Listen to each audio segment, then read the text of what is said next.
오늘 로마서 9장 두 번째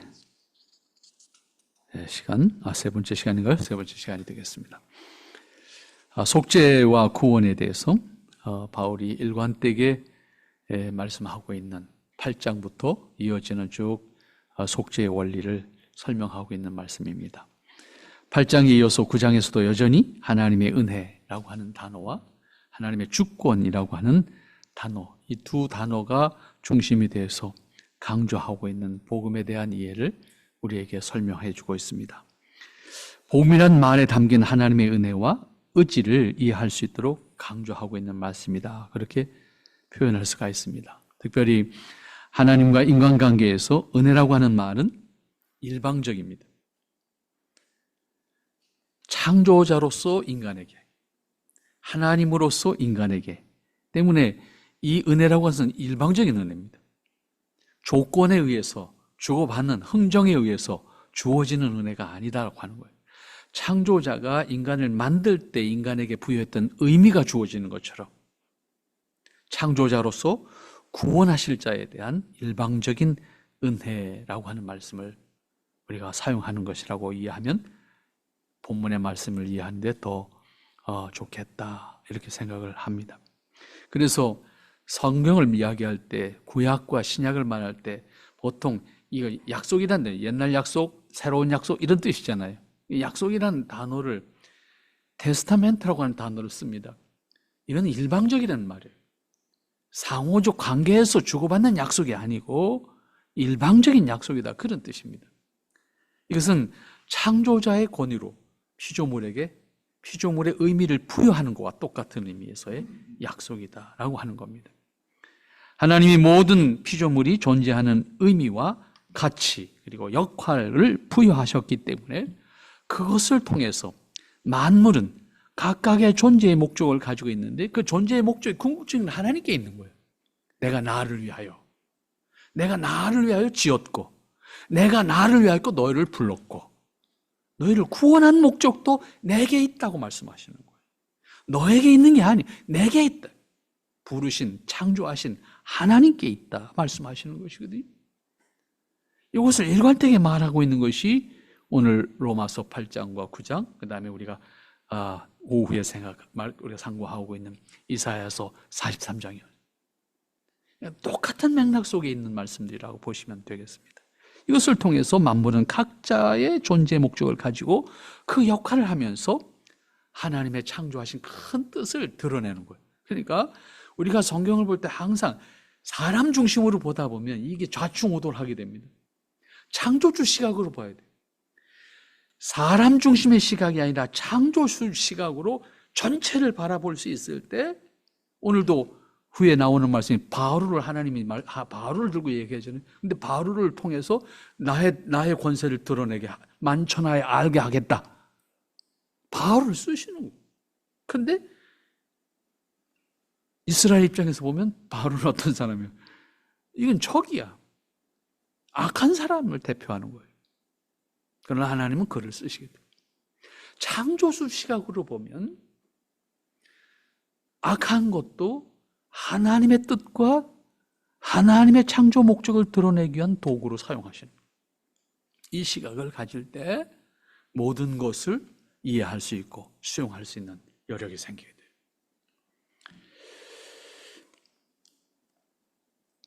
우리나라에 아주 드물게 지나가는 새인데 독특한 새가 한 마리 있습니다. 벌매라고 하는 새입니다. 매라고 하면 맹금류 아닙니까? 근데 앞에 벌자가 들어가 있습니다. 벌매.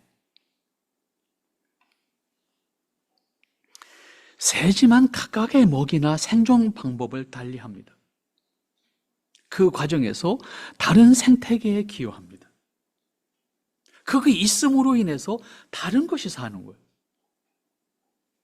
벌은 꿀을 빼앗아가는 것 같지만 벌이 있으므로 꿀을 통해서 꽃을 수정시켜서 열매를 맺게 해줍니다. 근데 사람이 제일 나빠요. 아무것도 안 하고 벌 거 뺏어 먹거든.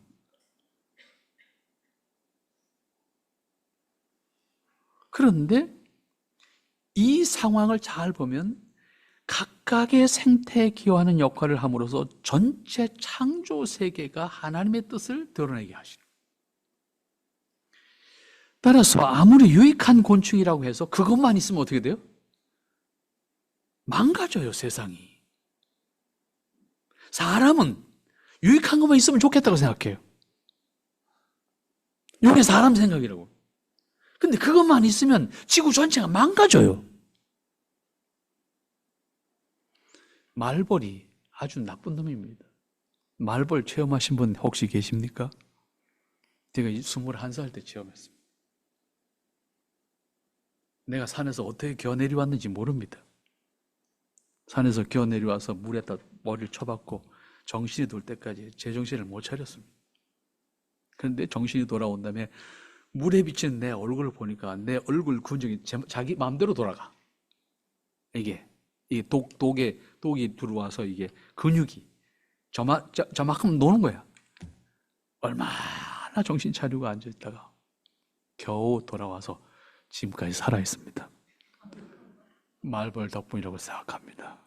내성이 생겨서 나름 건강해진 체질이 되지 않았나 그런 생각을 해봅니다. 말벌은 분명히 위험한 곤충입니다. 그런데 요 벌매라는 놈이 요 말벌은 먹고 산다니까요.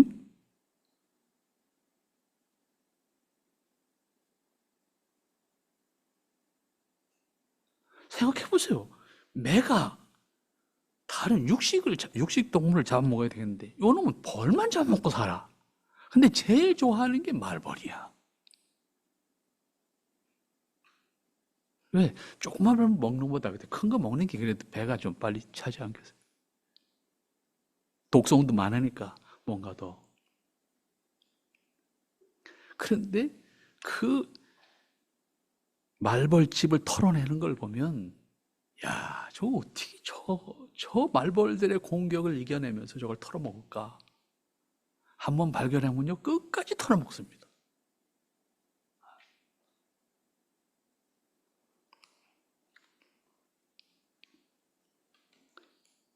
벌이 가지고 있는 독성과 그리고 화분 수정하는 꽃과 나무들 그 모든 것을 통해서 그 말벌은 벌매는 살아남고 있고 동시에 그들이 남겨주는 것을 통해서 인간은 유익을 얻습니다.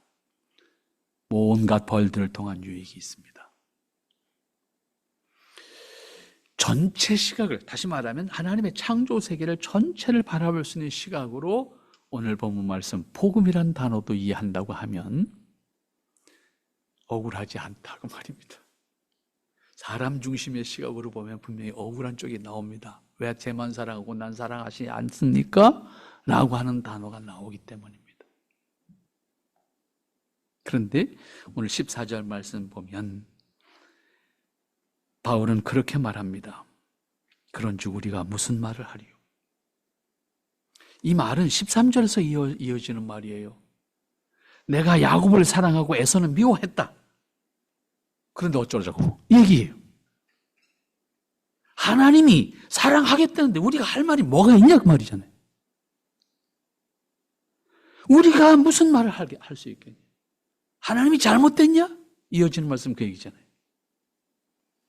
창조주 시각이라는 말을 제가 그래서 쓴 거예요. 창조주 시각.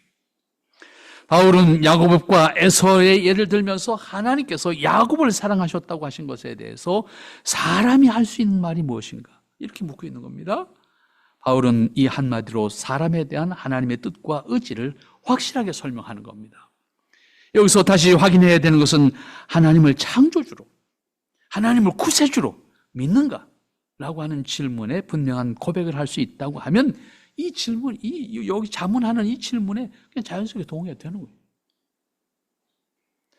그럼에도 고민이 될 수밖에 없는 것은 인간의 의지와 관계없이 하나님의 일방적인 은혜가 어떤 사람에게는 감사한 일이 되지만 어떤 사람에게는 충격이고 절망일 수도 있잖아요. 근데 분명한 사실은 믿지 않는다는 거예요, 그 사람은. 그렇기 때문에 지난번에도 말씀드린 것처럼 반드시 하나님의 창조와 인간의 타락이 전제된 의식이 우리에게, 믿음이 우리에게 있어야 돼요. 그렇지 않으면 인격을 가진 인간의 입장에서 복음은 오히려 모순이 됩니다. 그렇지 않습니까? 누군가에게 기회가 똑같이 주어져야지 일방으로 주어진다면 여긴 이 일을 제기할 수 있는 문제가 있잖아요.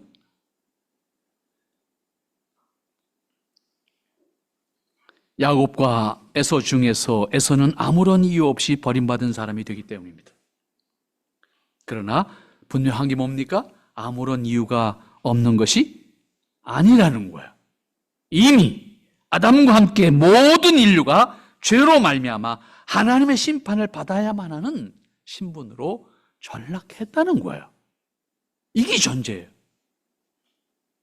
이게 전제가 되지 않으면 분명한 문제가 됩니다. 그러므로 바울은 단호하게 말합니다. 그런즉 우리가 무슨 말을 하겠니? 하나님께서 야곱을 택하고 에서를 버리셨다는 것에 대해서 이 일을 말할 수 없다는 겁니다. 죄인의 신분과 위치에서 그들에 대한 주권을 가지신 분이 야곱을 사랑하시겠다고 했을 때 에서의 입장에서 이 일을 제기할 수 없다는 얘기입니다.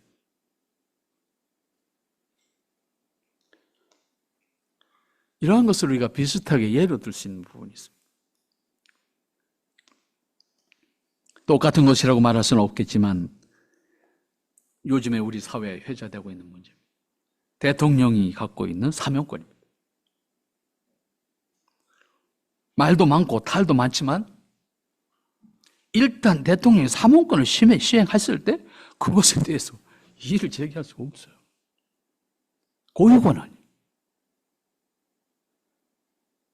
사람들은 불만합니다.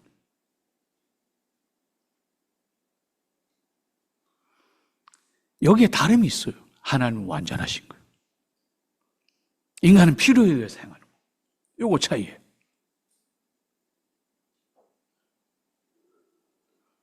그래서 바울은 그렇게 말합니다. 14절 마지막 부분에 가면 하나님께 불의가 있느냐? 하나님 뭐 잘못했냐? 그렇게 질문하는 거잖아요. 그래서 하나님 뭘 잘못한 거냐? 그럴 수 없느니라. 이게 바울의 대답이에요. 바울은 이어서 말합니다. 그러면 하나님이 잘못한 것이 있느냐고 하는 거예요. 에서만을 사랑한다고 해서 하나님께 잘못이 있는 것은 아니라는 말씀입니다. 에서조차도 하나님의 긍휼, 하나님의 사랑, 하나님의 은혜를 입었을 뿐이지 에서가 뭐 잘나서? 그거 아니다는 얘기. 하나님은 하나님의 의지이며 뜻이기 때문에 창조주로서 행사하는 특권을 부정할 수 없다라고 하는 말씀입니다. 이것은 주권자의 고유한 권한이기 때문입니다. 그러므로 바울은 단호한 표현을 합니다. 그럴 수 없다. 피조물인 인간이 창조주인 하나님께서 행하시는 것에 대해서 이의를 제기하거나 그것을 받아들이지 않는다면 어떻게 되겠습니까? 결코 있을 수 없는 상황을 상상할 수 있습니다. 이렇게 강조하는 것은 구원과 심판에 대한 권한 역시 하나님께서 가지고 계시기 때문입니다. 여기서 다시 한번 분명히 해야 될 것은 창조주와 피조물의 관계, 구세주와 죄인의 관계입니다. 우리에게도 허락되어진 구원과 속죄라고 하는 것은 그래서 하나님의 전적인 은혜라고 말하는 겁니다. 그 다음 15절 말씀부터 16절 말씀을 여러분들이 살펴보시기 바랍니다. 앞에서 야곱과 에서를 예로 들어서 하나님의 주권과 은혜를 말씀했습니다. 이번에는 모세로 예를 듭니다. 이 모세를 예를 들어서 하나님의 주권과 은혜를 설명하고 있는데 야곱을 예로 든 것은 아브라함과 이삭과 야곱으로 이어지는 이스라엘 사람들에게 있어서는 결코 양보할 수 없는 역사, 유대인이라고 하면 모르면 안 되는 것으로서 모든 사람이 알고 있는 것을 예로 들어서 하나님의 주권, 하나님의 은혜를 설명했습니다. 그런데 이번에는 역시 아브라함 다음에 중요한 사람을 하나 꼽아라 그러면 난 보세요. 역시 유대인으로서 모르면 안 되는 사람입니다. 모세를 들어서 예를 드는 겁니다. 15절 말씀 보니까 모세에게 이르시되 내가 긍휼히 여길 자를 긍휼히 여기고 불쌍히 여길 자를 불쌍히 여기리라. 이 말씀은 출애굽기 33장 18절 19절 말씀에 모세가 하나님을 부르실 때 모세가 응답하지 못하는 거예요. 그러면서 자꾸 뭔가 증거 확실한 걸 요구하는, 하나님 앞에 뭔가 확실하게 이게 분명한지 이걸 확인하는 작업을 하고 있을 때입니다. 이때 모세가 하나님 앞에 이야기합니다. 원컨대 주의 영광을 내게 보이소서. 이게 정말이라면 하나님의 뜻을 내게 분명히 보여주시옵소서. 정말로 하나님의 권세를 내게 보여주시옵소서. 이렇게 간청합니다. 이에 대해서 하나님이 모세에게 대답하는 말이 여호와께서 이르시되 여호와의 이름을 내 앞에서 선포하라. 나는 은혜를 베풀 자에게 은혜를 베풀고 긍휼히 여길 자에게 긍휼을 베풀 것이다. 모세에게 분명하게 대답하라. 은혜를 베풀 자에게 긍휼히 여길 자에게 나는 은혜를 베풀고 긍휼을 베풀 거예요. 이 말씀으로 대답을 합니다. 모세는 하나님의 부르심에 선뜻 대답하지 못했습니다. 확신을 가질 수 있는 뭔가가 필요했습니다. 자신을 부르시는 분이 하나님인 것도 확신이 필요했습니다. 따라서 하나님께 직접 하나님이신 것을 보여달라고 요청하는 말과 같은 말입니다. 그 요청에 대해서 하나님은 자신의 뜻대로 행하신 자, 그리고 스스로 영광 중에 있는 자라고 하는 대답을 하시는 겁니다. 하나님은 어떤 사람이나 무엇에 의해서 증명되실 대상이 아닙니다. 왜냐하면 하나님은 스스로 계신 분이고 영원히 계신 분이고 영광 중에 영광 가운데 계신 분이기 때문입니다. 그러므로 하나님은 어떤 사람이 증명한 분이기 때문에 계시고 증명하지 않았기 때문에 안 계신 분이 아니다 그 말이에요. 사람이 믿든지 안 믿든지 알든지 모르든지 하나님은 영원히 계신 분으로서 하나님의 신분과 위치와 권세를 이렇게 표현한 겁니다. 같은 원리로 은혜를 베풀 자, 긍휼을 베풀 자를 하나님이 스스로 선택하신다 그런 의미입니다. 이것은 하나님의 모세의 간청에 대한 대답입니다. 나는 내 뜻대로 하는 사람이에요. 굳이 표현하면 그런 말이 되겠죠. 그런즉 원하는 자로 말미암도 아니요 다른 박질하는 자로 말미암도 아니다. 16절 말씀이 그래서 굉장히 중요한 말이 돼요. 원한다는 것, 원하는 사람이라고 해서 되는 것도 아니고 열심히 뛴다고 해서 되는 거 아니다 그 말이에요. 아주 단순하게 표현하는 거죠. 간절히 요구한다고 되는 거 아니고 열심히 뛴다고 해도 되는 거 아니다. 이 말씀은 복음에 담긴 의미를 아주 결정적으로 말씀하시는 내용입니다. 이 말씀은 그대로 표현한다고 하면 누가 간절히 소원한다고 해서 구원받을 수 있는 게 아니다. 열심히 한다고 해서 하나님의 마음에 들고 애쓴다고 해서 되는 것도 아니다.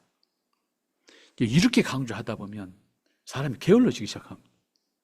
어차피 난 구원받은 사람이니까. 이걸 경계하지 못하면 복음신앙이 망가져요. 그 다음엔 은혜를 받은 만큼 그 은혜의 감격과 은혜에 대한 책임이 우리에게 얼마나 귀하고 큰 것인지를 인식하고 하나님 앞에 스스로 설 수 있는 사람이 되지 못하면 자유가 매이는 사람이 되고 말아요. 그래서 종교를 보면 무슨 종교든지 매이게 만드는 종교가 잘 나갑니다. 쉽게 표현하면. 그래서 이단이 잘 되는 거예요. 안 하면 안 된다. 안 하면 복도 못 받고, 안 하면 구원도 못 받고, 안 하면 뭐든지 안 되겠네. 그래서 딱 묶어 놓으니까 죽기 살기를 할 수밖에 없는 거예요. 근데 그게 복음이냐고요. 이게 뭐예요? 종교에 취한 사람이 되는 거예요. 종교에 매인 사람이 되는 거예요. 분명히 말씀하죠. 그게 네가 원한다고 되는 거 아니야. 그게 네가 열심히 한다고 되는 거 아니야. 그건 은혜야. 그런데 은혜를 가진 사람으로서의 자유와 책임이 따라와. 그건 우리에게 누림이고 그건 우리에게 헌신하는 기쁨이어야 되는 거예요. 하나님 앞에서 우리가 신앙생활을 매여서 해서는 안 된다 그 말입니다. 자유와 헌신의 기쁨으로 신앙생활을 해야 된다 그런 의미입니다. 그러나 일반적으로 종교를 이해할 때 매이는 것을 이해합니다. 그걸 종교라고 말합니다. 기독교 외에 복음 외에 모든 종교는 매이는 종교입니다. 그래서 기독교는 다른 종교와 전혀 다른, 그래서 복음은 일반적인 종교로 비교할 수 없는 독특한 유일한 구원의 종교라고 말할 수 있는 근거가 되는 겁니다. 바울은 모세가 하나님께 확증할 수 있는 증표를 요청할 때 그 상황을 설명하면서 말씀하신 것으로서 하나님의 뜻과 전적인 은혜만이 긍휼과 자비를 확증하고 보증하는 것이지 사람의 요청이나 사람의 노력으로 될 문제가 아니다라고 말하는 겁니다. 그러니까 그 다음 16절 마지막 부분에 결정적인 단어를 다시 하나 만들잖아요. 말씀하시잖아요. 오직 뭘로 된다? 긍휼히 여기시는 하나님으로 말미암나니라. 간청하는 것도 안 되고 여름 심히 다름박질하는 것도 안 되고 오직 뭐다? 하나님의 긍휼히 여기심으로 말미암은 것이다. 이 긍휼이 우리에게는 복음이 되는 거예요. 사람이 원한다는 것도 원해서 되는 것이 아니고 속죄와 구원을 위해서 어떤 노력을 한다고 해서 되는 것이 아니고 오직 긍휼히 여기시는 하나님에 의해서 그분의 긍휼을 베푸는 자에게 은혜로 주어지는 것이라고 강조합니다. 따라서 하나님의 긍휼히 여기심을 받는 그리스도인은 그 긍휼을 자기 안에 담아야 돼요. 그 긍휼을 입은 자로서 하나님의 긍휼을 입은 자로서 나의 모습을 만들어야 돼요. 이게 책임이에요. 하나님의 긍휼을 내 안에 소유한 사람으로서 내가 그 긍휼을 담은 사람이어야 돼요. 지난 주간에 미우라 아야코 찾아서 시간을 좀 보냈습니다. 아야코라고 하는 사람은 당연히 불신자였습니다.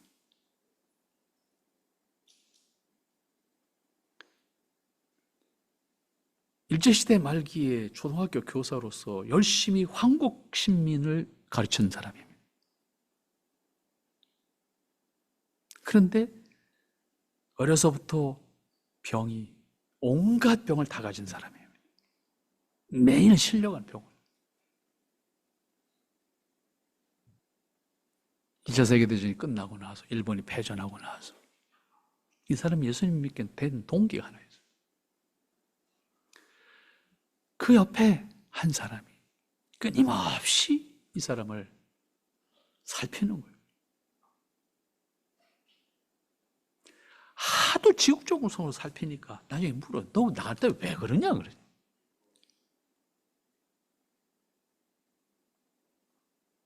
그때 그분이 한 말이 내가 믿는 분이 있는데 예수님이란 분이야.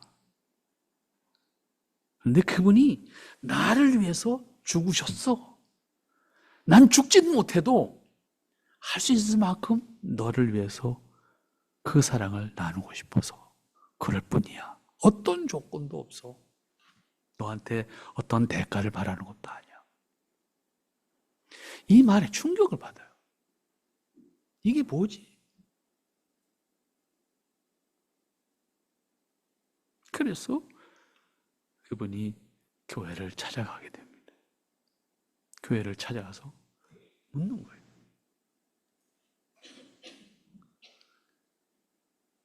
그렇게 해서 한국 신미를 가르치던 사람이 변화가 이루어지게 돼요. 그리고 그가 자기를 변화시킨 그 사랑을 담아내는 글을 쓰기 시작하는 겁니다. 그게 우리나라의 70년대, 60년대 말에 소개됐던, 70 말에 소개된 빙점이라고 하는 소설입니다. 그 다음에 길은 여기에.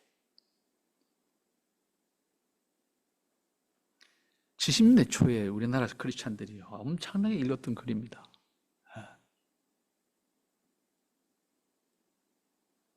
한 사람이 전해준 하나님의 사랑이 어떠한 것인지를, 복음이 무엇인지를 전달되었을 때 그 사람이 변화되어지는 모습을 미우라 야코를 통해서 확인할 수 있었고, 그 한 사람의 글을 통해서 수많은 일본 사람들에게 또 한국 사람들에게 그리스도의 사랑이 전파되어지는 역사가 이루어졌다라고 하는 것도 우리는 분명히 기억을 할 수가 있습니다.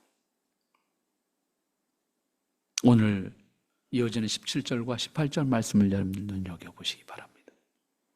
성경이 바로에게 이르시되 내가 이 일을 위하여 너를 세웠느니 곧 너로 말미암아 내 능력을 보이고 내 이름이 온 땅에 전파되게 하려 함이로라 하셨으니 그런즉 하나님께서 하고자 하시는 자를 긍휼히 여기시고 하고자 하시는 자를 강팍해 하시나니라.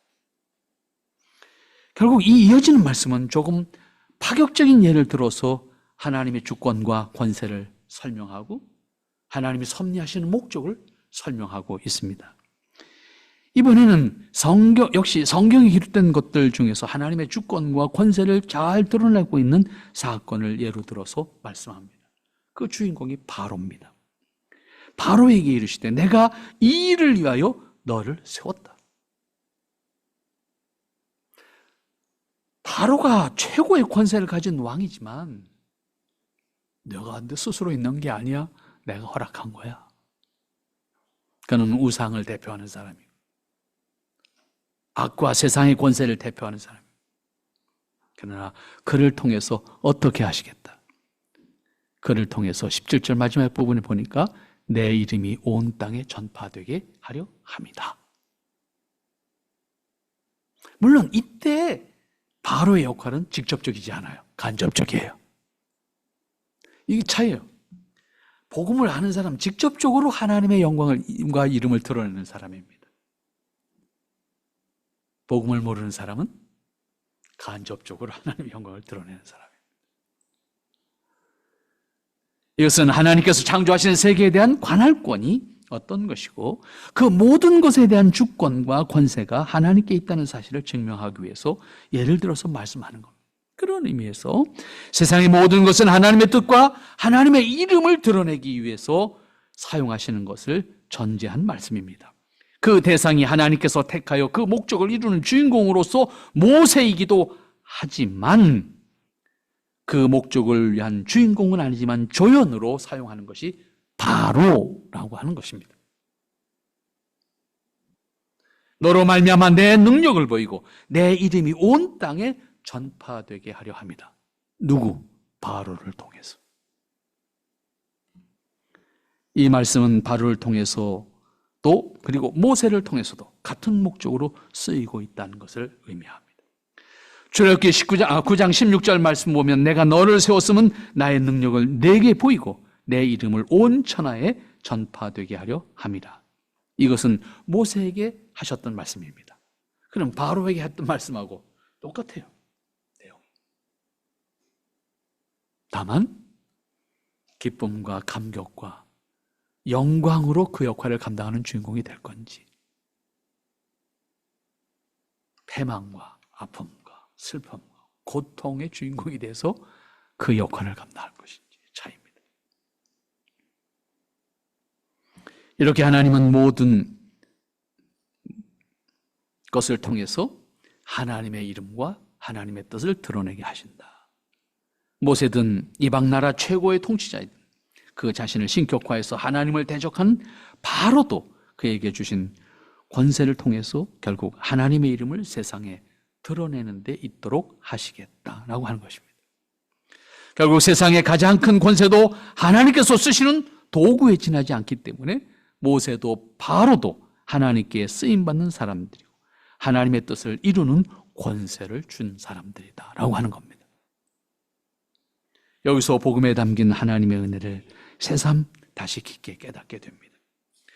하나님은 뜻과 권세를 가지고 창조하신 모든 피조물을 사용하십니다. 그 중에서도 사람은 피조 세계의 주인공이고 유일한 하나님의 형상을 가진 존재이기 때문에 하나님의 영광과 그 이름을 드러내는 역할을 맡은 자로 살아야 합니다. 그 주인공이기를 기뻐하는 것이 그리스도인이고 그리스도인의 삶입니다. 그러한 의미에서 첫 번째, 하나님의 부르심을 받은 사람이라는 확신과 자긍이 있어야 합니다. 그리고 각각에게 주어진 일과 위치에서 하나님의 뜻을 이룸에 있어서 하나님의 이름을 높이도록 해야 합니다. 복음을 아는 사람으로, 하나님의 은혜를 아는 사람으로, 하나님의 은혜가 무한한 것이기 때문에 그것을 대신할 수 있는 어떤 것도 없다는 사실 앞에서 무한히 감사한 마음으로 내게 주신 하나님의 은혜를 감격함으로 살아야 합니다. 그리고 그 은혜가 욕되지 않도록 책임을 다하는 삶을 살아야 합니다.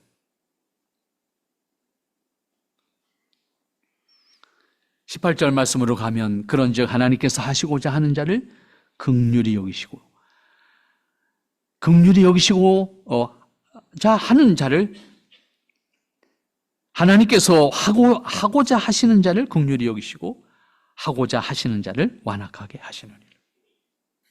모든 사람은 어떻게 살든 세상에서 주어진 기회와 일을 통해서 삽니다. 그런데 이 말씀처럼 그리스도인이라고 하면 긍휼히 여기심을 받은 사람이기 때문에 그 신분과 함께 주어진 하나님의 은혜에 대해서 감격하고 하나님의 뜻을 살 때 신실하게 살아야 하는 책임이 있습니다. 복음을 알고 하나님의 은혜를 알기에 그 복음에 합당하게, 그 은혜에 합당하게 살아야 되는 책임이 우리에게 있습니다. 긍휼히 여김을 받은 사람일지라도 하나님이 기뻐하심에 동참하지 않는다면 악한 주인공으로 살다가 긍휼히 여기심을 감격하는 기회를 모두 잊어버리고 비탄과 고통과 아픔으로 살 겁니다. 그렇다고 하면 우리는 어떤 사람으로 하나님께 받은 은혜를 담아내는 삶을 살 것인가? 하나님 모든 사람을 하나님의 뜻대로 사랑하셔서 하나님의 이름을 높이게 하십니다. 다만 긍휼히 여김을 받은 사람으로서 감격과 함께 그 은혜를 욕되게 하지 아니하고 그 은혜를 높이며 하나님의 은혜를 높이며 그 역할을 감당하는 기쁨을 누릴 것인지, 아니면 완악한 사람들처럼 악역의 주인공이 돼서 끝내는 두려움과 고통을 호소하는 결말에 이르는 삶을 살 것인지.